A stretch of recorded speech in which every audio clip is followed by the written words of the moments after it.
Tonight, a bikie war spills onto northern suburb streets. A driver shot, a woman and son carjacked, and a gunman on the run. Special live coverage.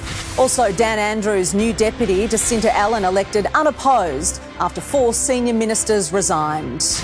America's highest court bans abortion, sparking a wave of protests across the country. Exclusive, a speed camera operator sacked after being attacked. Another airport crush on the first day of school holidays. And Carlton signals its September intentions while a couple of key cats look to be in hot water. Live from Melbourne, 7 News with Rebecca Madden. Good evening. There's been a dangerous escalation of Melbourne's bikie war tonight, with an innocent mother and boy caught up in the violence. They were carjacked by a gunman moments after a man was shot while leaving a funeral at Fawkner Cemetery. Clipping a truck, a gunman loses control and crashes his getaway car into a fire hydrant and a traffic light in a mad scramble to flee a daytime ambush. He just shot a former Mongols bikie several times as Sam Abdul Rahim drove away from a funeral in Fawkner. As water gushes into the air, the gunman and his mate run across the road just as the critically injured victim drives through the same intersection in his black Mercedes on his way to the nearby Fawkner police station to get help. But the gunman's crime spree wasn't done. His next target, carjacking a woman and a boy, stealing their Ford Territory. His passenger opted to flee on foot. I'm not certain about how many firearms were used in the shooting. As I understand, firearms were produced in the carjacking, but as I say, the mother and her son were not injured, but obviously it was a terrifying experience. Sam Abdul Rahim made it to the car park of the Fawkner police station.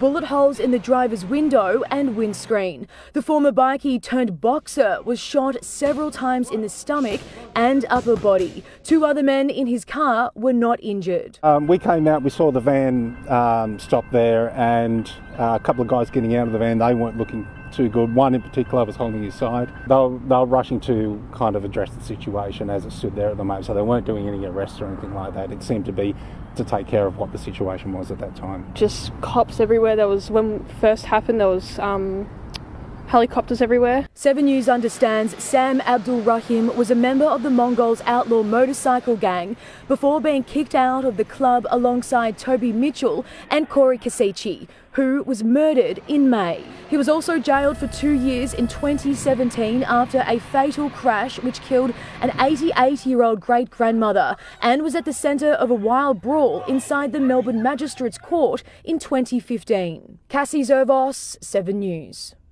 We have reporters at both crime scenes tonight. First to Paul Dowsley. Paul, police are still looking for the carjacked vehicle. And tonight, Beck, they are looking for public help to try to find it. It is a 2004 black Ford Territory.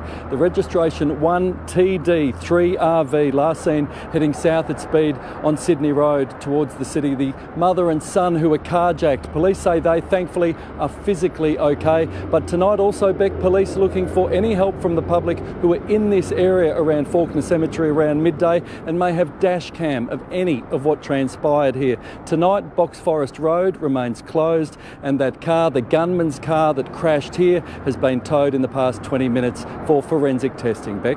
OK, thank you, Paul. Now to Cassie Zervos. Cassie, there are fears of retaliation. Quebec police sources have told me today's shooting is linked to a number of other shootings in recent months. So there is genuine concern for a retaliation attack. Police will be on high alert, not just for the next 24 hours, but also in the coming weeks. Sam Abdul Rahim remains in a serious but stable condition tonight as he undergoes emergency surgery. Beck. Thank you, Cassie. Jacinta Allen is the state's new Deputy Premier, elected unopposed by Labor colleagues after 4 senior ministers resigned. The Andrews Cabinet will also include 5 new ministerial faces to be sworn in on Monday. Arriving for a high-level caucus meeting to decide who'll run the state, the dress code was casual. Treasurer Tim Pallas low-key in a baseball cap. Martin Bakula also in Saturday civvies. And I see you dressed up for the event. Very casual. Well, You know, I was out with my staff last night. I thought I'd, you know, what better way? What better way? No, it wasn't a big nub. The Industry and Sports Minister joined James Merlino, Martin Foley and Lisa Neville in announcing they're quitting politics, sparking the Saturday meeting. An hour later, Jacinta Allen emerged as Deputy Premier. It's a tremendous privilege, and it's one that I know comes with the additional responsibilities. Voted under a factional deal endorsed by the Premier, she's the second female deputy in the state's history, the first Joan Kerner. She was the only candidate because she's the best candidate to become the Deputy Premier. So anyone who's putting it to you that it's been different forever and a day, that's just wrong. The new deputy began her political career in 1999, promoted to the ministry just 3 years later. Huge honour to be the youngest minister, as the Premier said. I couldn't think of a better person for the role. Certainly from my point of view, she's a person, of great ability. I've sat at the front table with Jacinta for 10.5 years. She'll be a fantastic deputy. The Premier insists he hasn't discussed a handover with his new deputy, both agreeing he will lead Labor into November and beyond if re-elected. My focus is on serving with the Premier every single day. You might change the top, you might change the people around Daniel Andrews, but it's still Daniel Andrews that's in charge. The ministers are there for backfill. The caucus also voted on replacements for the 5 outgoing ministers who hold key portfolios. Speaker Colin Brooks will move into the cabinet, with new ministerial roles also given to Sonia Kilkenny, Lizzie Blandthorne, Steve Dimopoulos and Harriet Shing. We should learn tomorrow what portfolios they'll be taking on. Tegan Dolling, 7 News. The US Supreme Court sent shockwaves across America when judges overturned a landmark law that gave women the right to have an abortion. The President declared it a sad day for the court and the country as protesters took to the streets. In Phoenix, Arizona, tear gas fired at a protest outside the state's capital. Riot police responding with force. No, that just came from the top of this building. Tensions flaring too in Iowa. An emotional end to the day, half a century of a woman's right to choose overturned. I don't accept this ruling. We're not going to go back. Large-scale protests breaking out across the country. This just sets us back so far. It's such a dangerous decision. The 6-3 ruling overturning Roe v. Wade, a 1973 precedent giving women access to safe and legal abortions. The court literally taking America back 150 years. This is a sad day for the country, in my view. The impact felt immediately as doors to abortion clinics across the country started slamming shut. 13 states enacting trigger laws outlawing abortions within hours. All up, it's expected 26 US states will soon enforce either bans or severe restrictions. It's been a decades-long fight for anti-abortion crusaders. I'm just happy that, this so-called constitutional right, which is mentioned nowhere in the Constitution, is finally flipped. That the power to protect unborn life is returned to the people. Loading courts with Conservative appointees, Donald Trump's 3 hand-picked justices among the 6 that found legal reasoning behind Roe v. Wade was exceptionally weak and egregiously wrong from the start. I said that it's settled as a precedent of the Supreme Court. Today's ruling makes no exceptions for victims of rape or incest and paves the way for challenges to contraception and same-sex marriage laws. Answer to prayer. We're going to protect life. Is this the end or the beginning of the great fight? This is the beginning. This seismic ruling has only deepened America's cultural divide. The challenge for Democrats now, harnessing the anger felt by millions across the country into action at November's crucial midterm elections. In the meantime, Liberal states will welcome women in need of health care, with the President promising support for travel and medical expenses. It feels like my country doesn't love me and appreciate my body as a woman. In Washington, D.C., Ashley Mullaney, 7 News. A man has died after being found with head injuries on a suburban street in Melbourne's west. The 56-year-old from Auburn Vale was found unconscious just before 8 o'clock this morning and later died. Homicide Squad detectives are investigating what happened. To news just in, there's been a helicopter crash in the state's north. It happened at Echuca just under 2 hours ago. One person has been taken to hospital in a critical condition. Another 2 people are in a stable condition. The cause of the crash is yet to be determined. Victoria Police are patrolling areas where mobile speed cameras are in operation this weekend following a series of attacks. One operator targeted in Tullamarine says he's now being sacked over how he responded to the violence. They've been the targets of speed camera enemies for months, smashed and slashed by furious motorists as the operators sat inside. Now, the union says one of those victims has been sacked for how they responded while under attack. I was gobsmacked. He was said to have breached protocols at Tullamarine 6 weeks ago when 2 masked men threw wooden posts and eggs at his car. That he removed himself but should have called for support straight away and used the duress system. They also alleged that upon leaving the freeway, the carriageway, that he was doing excessive speed. So that's an irony in itself. The operator believed to have driven at 106 in a 70 zone to escape.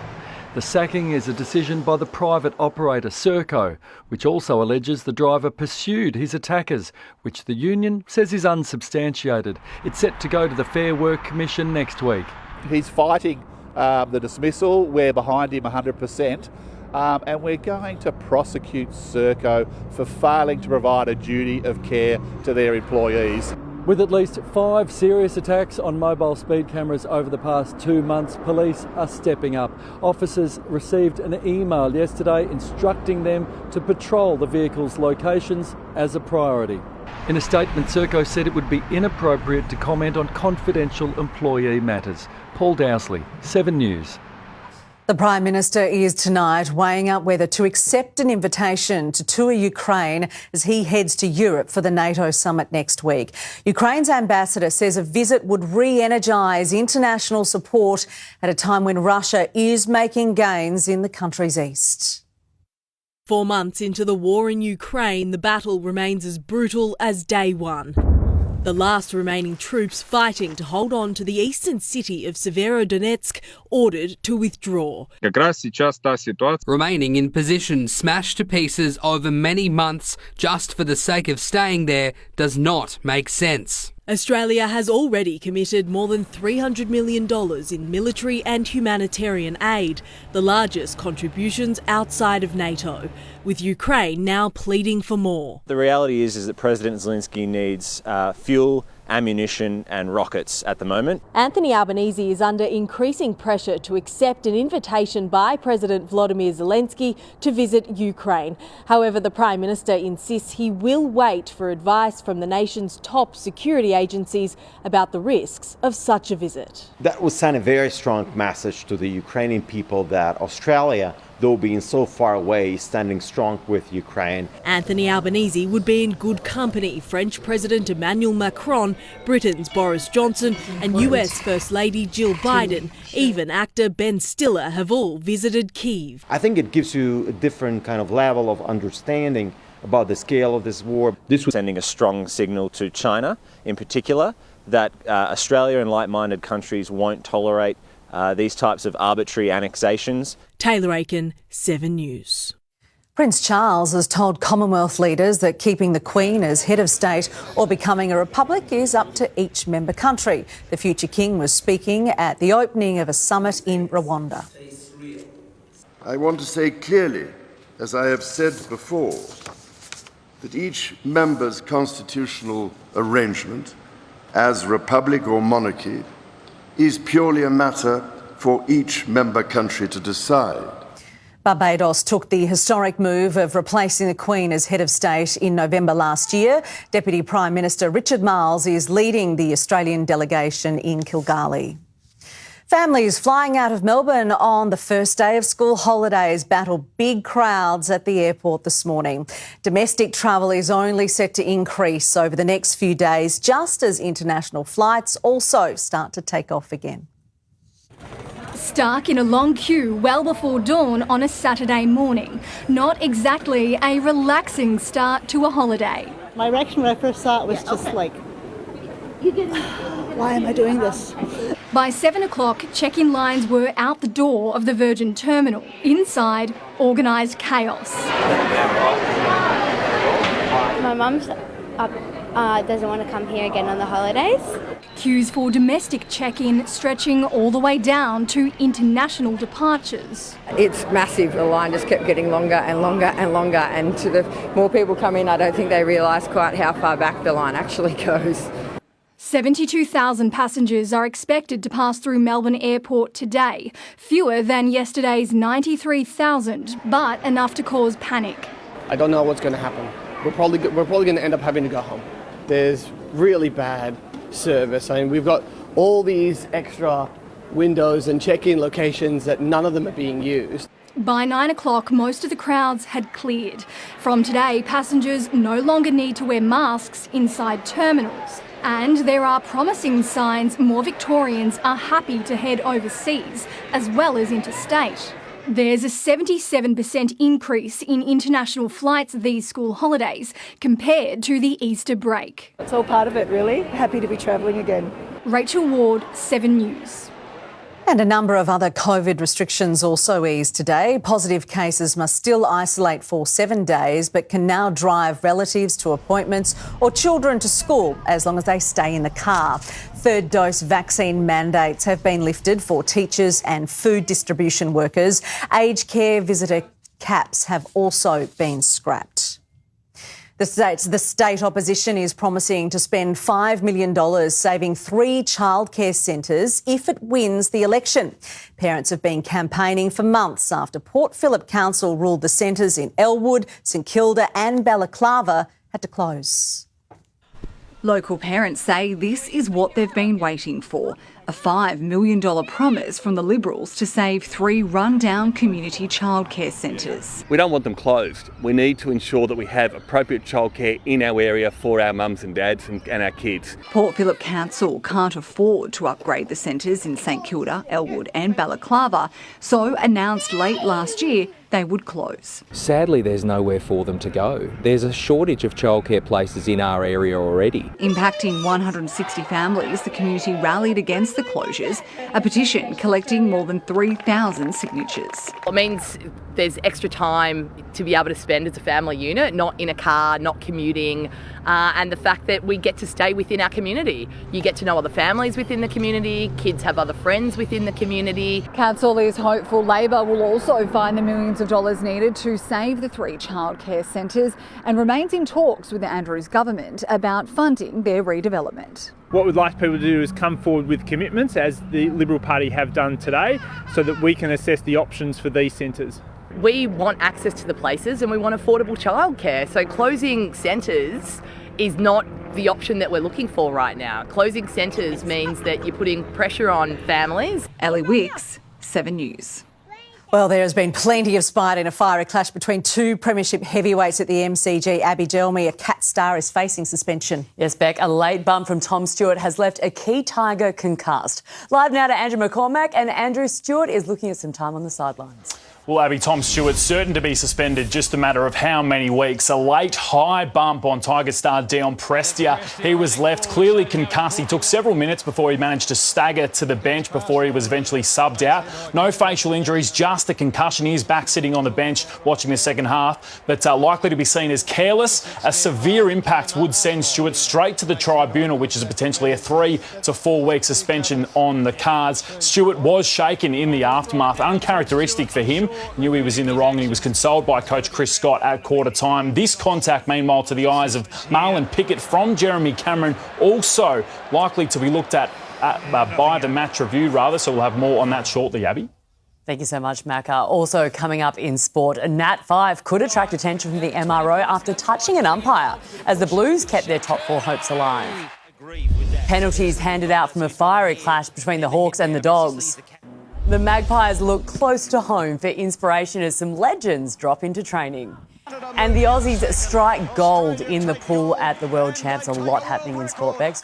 Isn't there what? Thank you very much, You're Abs. watching both very well. Well, we have pictures tonight of a shootout in a suburban street. A teenager accused of opening fire with a semi-automatic rifle while families slept. That's next on 7 News. Also, a Victorian man accused of preying on a young girl online. The police warning to parents. We take you underground to see how the city's new train tunnel is shaping up. And the Melbourne makers of a whiskey in high spirits after a global win.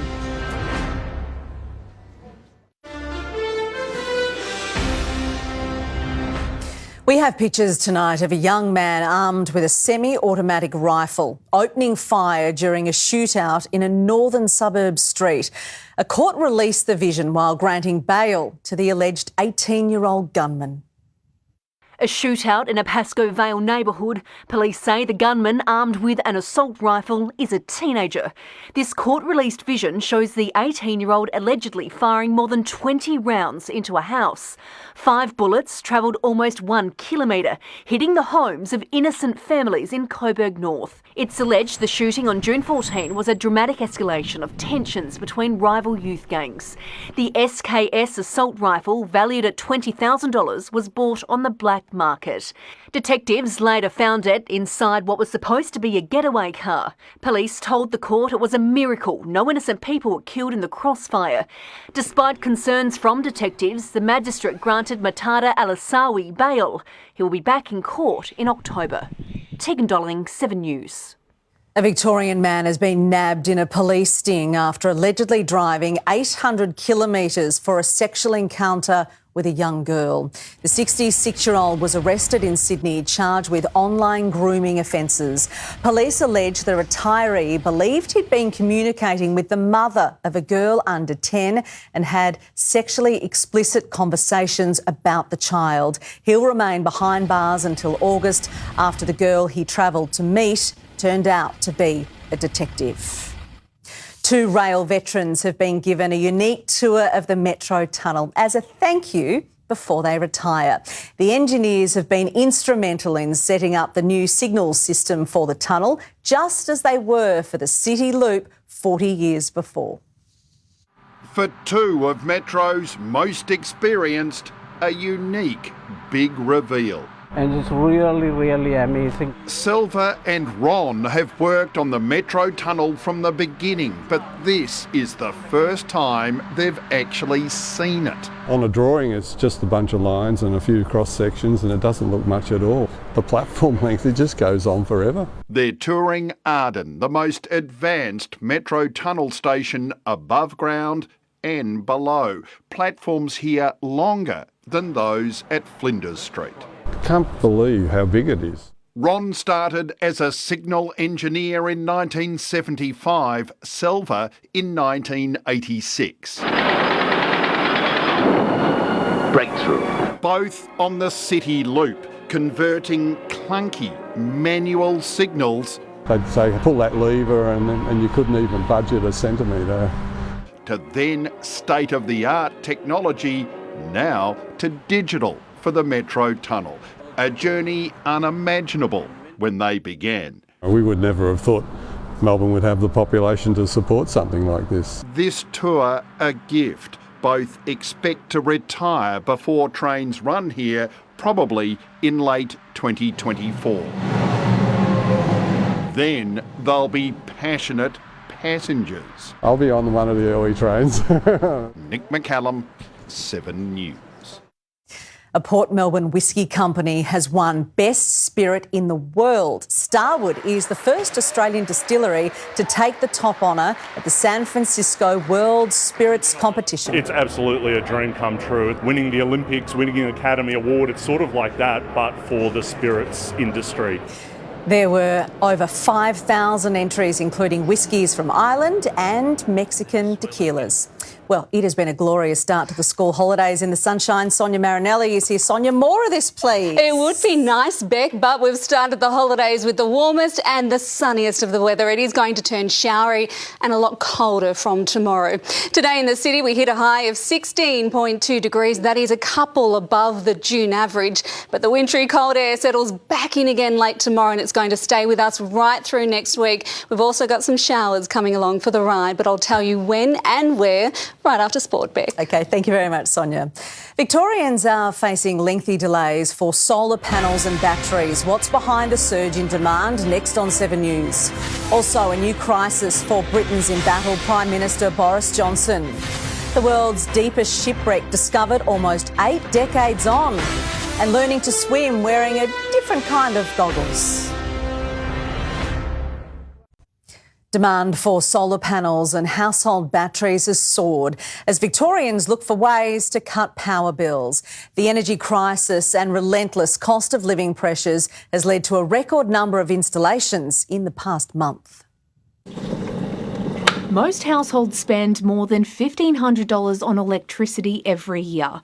But this battery can power an entire home for just $40 a month, cutting bills by 2/3.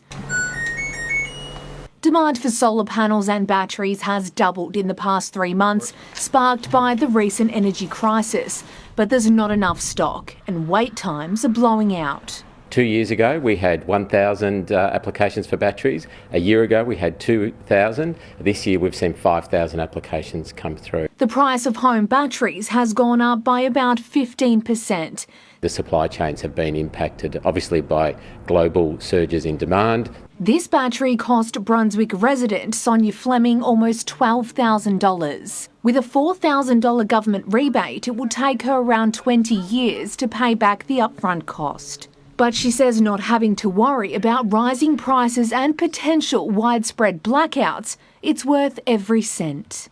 It's been really nice to know that it's there and that I can actually see that we're making our own electricity, that we're pretty much 98% sustainable. More than 3 million solar panels are already on roofs nationwide.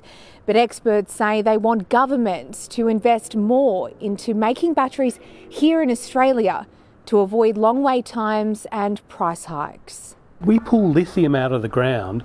Wouldn't it be great if we were making our own batteries in Australia? Kathleen O'Connor, 7 News.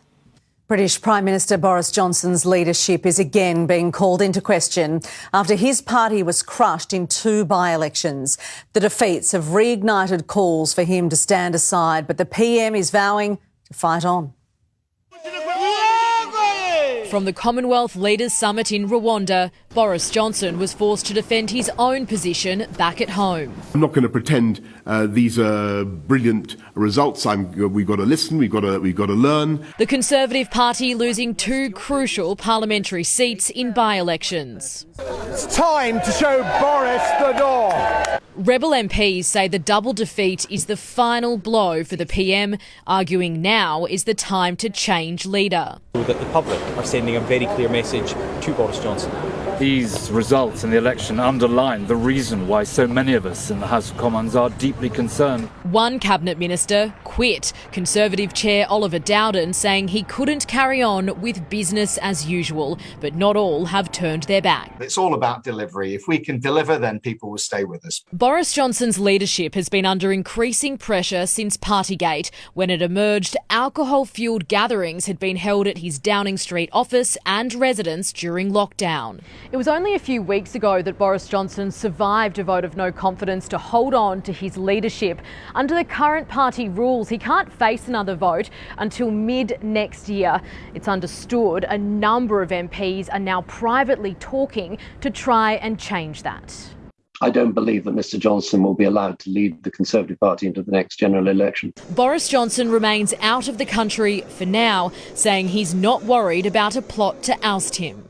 I hope that in London, I know that in London, ministers of all descriptions, cabinet or otherwise, are getting on with the job. In London, Miley Hogan, 7 News. A gunman has opened fire outside a popular gay nightclub in Norway's capital, killing at least 2 people. Around 10 people were also injured when more than a dozen shots were fired. The gunman was arrested nearby. The motive is unclear. A bus has hit a barrier and flipped on a busy highway in Peru. At least 17 people were injured when the vehicle fell on its side, colliding with other vehicles. Authorities say the bus was driving at high speed when it crashed. A new record has been set for the deepest shipwreck ever found. The USS Samuel B. Roberts was discovered nearly 7 kilometres underwater off the Philippines. Sammy B, as it's known, was sunk during World War II in October 1944, killing 89 of its crew. A financier from Texas made the find using his own submarine. New virtual reality technology is being used to teach children about the dangers around water. The life-saving Victorian trial follows the worst year for drownings in 2 decades. Diving into an immersive virtual reality experience. It feels like grass. And transporting St Margaret's primary students to the beach. Hopefully we are all at South Melbourne Beach. Without leaving the classroom. This is the new high-tech approach to rebuilding water skills after 2 years of limited exposure and interruptions to vital swimming lessons with tragic consequences. Last year, unfortunately, we saw the highest number of child drownings in over 20 years. They equated to about a quarter of all the fatal drownings we saw in Victoria. It's a virtual bid to deal with a dangerous reality. What's really important is that parents acknowledge that and that their children's ability in water may have decreased since COVID. So it's really important that parents do register their children in swimming lessons. There's no substitute for real swimming lessons, but this teaches kids about the hidden dangers lurking around water, whether they're snorkelling, rock fishing or wading through the shallows. If there's red and yellow flags, always stay between them. 000, terrific. This is the closest kids will come to going on an excursion without even leaving the classroom. It's part of a trial by Lifesaving Victoria and Swinburne Uni. If successful, they hope to roll it out more broadly. It's a really immersive experience and you can really see how the children will benefit from using the VR. Christy Cooper, 7 News. 4 people have been arrested as police seize thousands of dollars worth of drugs in Melbourne's southeast. Details next on 7 News. Also, why the size of your brain could be giving you a migraine. And the soaring popularity of alcohol-free beer and wine. There was a boost for Melbourne's property market today, with clearance rates rising by 4%. One beachside property in Aspendale stunned crowds today, selling for more than $100,000 above reserve. 1,300 auctions were scheduled last weekend. Only 64% of them were sold. There were 580 auctions today, 400 of them selling and almost 200 passed in.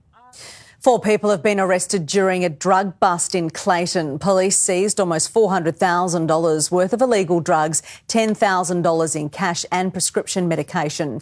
2 men have been charged with a string of offences, including trafficking. 2 women are also facing charges. Better treatment for migraines is a step closer, with Queensland researchers making a world-first discovery. The study shows a genetic link between brain size and migraine risk, with smaller brains increasing the risk of severe headaches. The breakthrough means that the 1 in 4 Australians affected by migraines may soon be able to receive more effective treatment. The thirst for non-alcoholic drinks which taste like the real thing is growing. An increasing number of young Australians are choosing to stay sober, and health advocates hope Dry July encourages older adults to get on board as well. The global non-alcohol industry is estimated to be worth $30 billion. In Australia alone, it's growing at 16% yearly and rising. 69% of consumers want to moderate their alcohol intake. The data shows that young people are less inclined to drink alcohol, and some of them don't drink alcohol at all. Making that first step is often the hardest part for many people, so don't feel alone if that is you. Now that we've got such a diverse range, I think it's just going to be so popular. COVID undoubtedly played a part in a new health focus, but it goes deeper than that. The variety of quality product, from sparkling wine to pink gin and Aperol-type spritz, has raised the stakes. You almost don't know that there's no alcohol in it. It tastes very similar. I think people are making that change and happy to. The consumption explosion ranges from baby showers to responsible corporate functions. Avoiding drink driving is also a major influence. Recently, Qantas has jumped aboard, knowing proper hydration is a key to arriving in good shape. Health experts agree. Alcohol, when it's out of your system, gives you a clearer head, more clarity, and it makes making those decisions just that little bit easier. More consumers come on board, it builds the profile and it gets ultimately more people looking to drink more mindfully. Mike Smisson, 7 News. Abby Jelmy is back with sport now. Abby, controversy at the MCG. Beck, it's a massive game. The bump is back in the spotlight after a sickening clash as Dion Prestia is floored by a big cat at high speed. The brutal hit is coming up. Also, Charlie Curnow powers Carlton down the Dockers, while Freo's skipper could find himself in trouble. Some fatherly advice for the Magpies as dads drop into training. Plus, gold medals as records tumble for our Aussies at the World Champs. Welcome back. Geelong's push to hold on to fourth spot has been overshadowed by a brutal bump that left Dion Prestia concussed. The Tigers launched an incredible second half fight back to lead by 17 points in one of the games of the season. Richmond's ball-winning star laid out in a hit rarely seen in modern footy. He's in a really bad way, Dion Prestia. He's hardly moved. Dion Prestia caught high in an uncharacteristic late bump from Tom Stewart. And not a good look at all. He'd be disappointed, Tommy Stewart, when he sees that. One of Geelong's key stars could be sent straight to the tribunal if the impact is deemed severe. Stewart clearly shaken. He was consoled at quarter time by coach Chris Scott. Earlier, a first-term blitz saw Geelong slam on 5 goals to 2. Jack Henry swung forward with immediate success as Jeremy Cameron climbed high in game 200. But Cameron! A pulsating opening between two premiership heavyweights. As Prestia staggered with the Tiger trainers, the Cats took advantage of the extra man. The farcical situation is that Richmond have been a player down for the best part of 3 minutes here. Geelong out to a 20-point lead at the first break, and the heat was only rising from there as Cameron caught Shea Bolton high. The wrestle continued with Marlon Pickett. This contact from Cameron to be looked at. The margin 35 points as the Tigers looked rattled. But just like the 2020 grand final, he bends that back. Nobody does it better. Dusty the spark as Damien Hardwick's men rose from the canvas. Tigers are coming. Richmond piled on 5 third-term goals. Bolton was electric. Bolton will leap. And Bolton will mark it. And a mid-season epic was unfolding at the G. He's kicked a goal. They're in front. Andrew McCormack, 7 News. The Blues have strengthened their premiership credentials after an impressive 31-point win over second-place Fremantle. Charlie Curnow bagged 4 while Sam Walsh had 40 possessions, and Freo skipper Nat Fyfe could be in hot water for touching an umpire. Decimated by injury, Carlton and spearhead Charlie Curnow continue to defy the odds. Siren! Blues led by that man's 4 goals. Get the job done over the Dockers. So very proud of him. It was I think our best performance clearly for the year.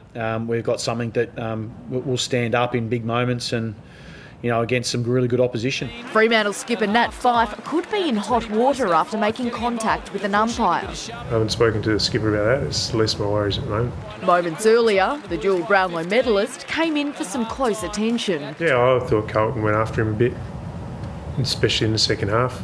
Carlton was expected to be stretched down back. And Taberner is just a bit too tall.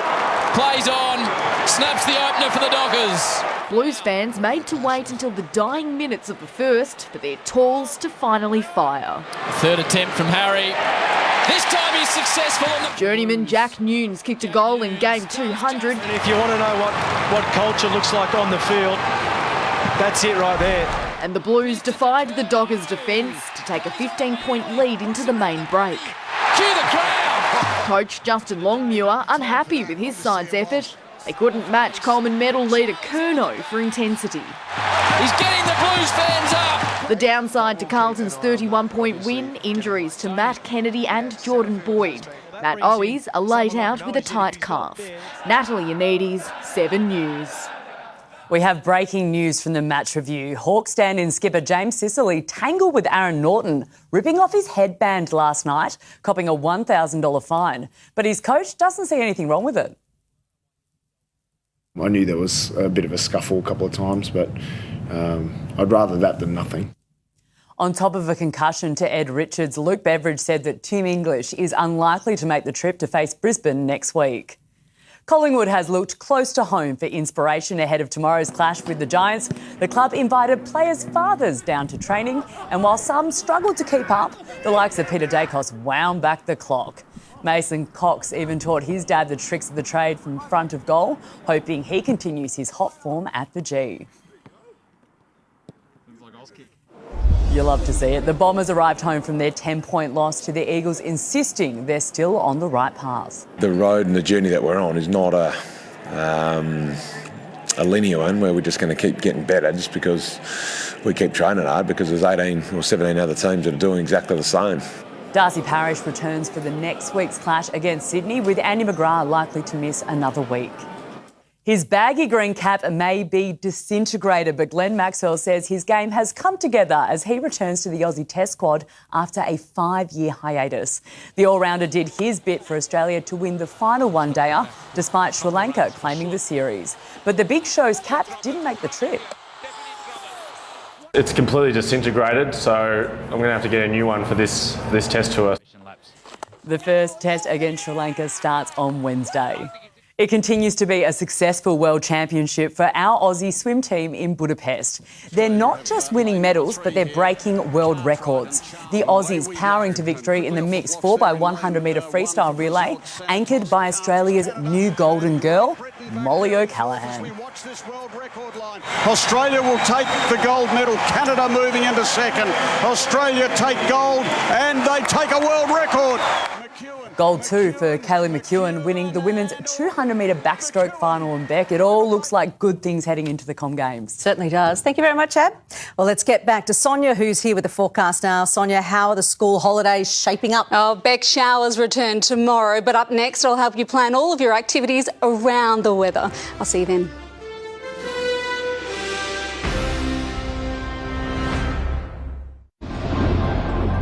Good evening. Well, school holidays are off and racing, and we've started with the best weather, but don't worry, there's plenty of fine days ahead to plan your outdoor activities. Today's sunshine, definitely the hero of our weekend. Sunday turns cloudy, then the showers move in. That's going to keep a lid on our temperatures. We reached 16.2 in the city this afternoon, which is pretty good considering 14.1 is what we'd usually expect at this time of year. Most suburbs rising to 15 or 16 degrees. It got to 17 if you're in Moorabbin. Now, if you're heading out on the town, this is your live look where it is 13 degrees in the city right now. Here's what we're looking at tonight. Skies mostly clear, winds fairly light. The overnight low should fall to around 10 degrees.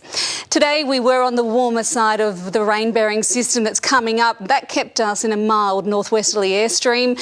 Later tomorrow we're back on the cold side. Ahead of that system we're already seeing patchy showers over in the west, falling a slushy snow down along the eastern ranges, and that should continue through the night. Now, we are tracking that system tonight as it moves a little closer. Tomorrow is when it is expected to cross the state, and as it pushes showers into the picture, it is also opening the door for another burst of cold air. Now, high pressure quickly moves in behind it, so it's going to clear out the showers on Monday, Tuesday and for most of Wednesday as well. By Thursday, we're getting another burst of showers as the next system moves through. So here's a quick snapshot of next week. We get a relatively dry stretch of days to start with, then showers return on Thursday, and as the coming systems ebb and flow, it'll keep temperatures cooler than average. Or you could just head to Brisbane or Perth, where it is dry and warm there all week, both sunny, and 23 degrees tomorrow, but a lot cooler if you're in Hobart, just 11 there tomorrow. Back home, we are expecting showers on and south of the ranges, becoming more frequent through the afternoon as they push up into the north. Then they're peeling back from the west later on in the day. Wind shifting around to a colder southwesterly, and we're expecting snow down to 1,000 metres at night. Back home, maybe some early sunshine. Very quickly, though, the cloud building, and from late morning, the showers move in. It doesn't dry up until late afternoon. We're looking at 3 millimetres possible over in the west, up to 6 for those in the outer east. And the showers coming with a burst of cold air, so the temperature stopping at around 13 degrees. A top of 13 in the city tomorrow. Dry to start, those cooling showers get going late morning. And the cold air is here to stay, except for a top of 14 on Wednesday, where we are only expecting 13-degree days. It is relatively dry on Monday, Tuesday and most of Wednesday. Showers return from Thursday. As for tomorrow, showers a top of just 13 degrees in the city. After that, at least we get a run of dry days back, so it will be safe to plan some outdoor activities Monday, Tuesday, Wednesday. Then I'm going to Brisbane. Thank you very much. And that's 7 News for this Saturday. The footies. Up next, we'll have updates during the game. For now, from the 7 News team, enjoy your evening. Have a great night.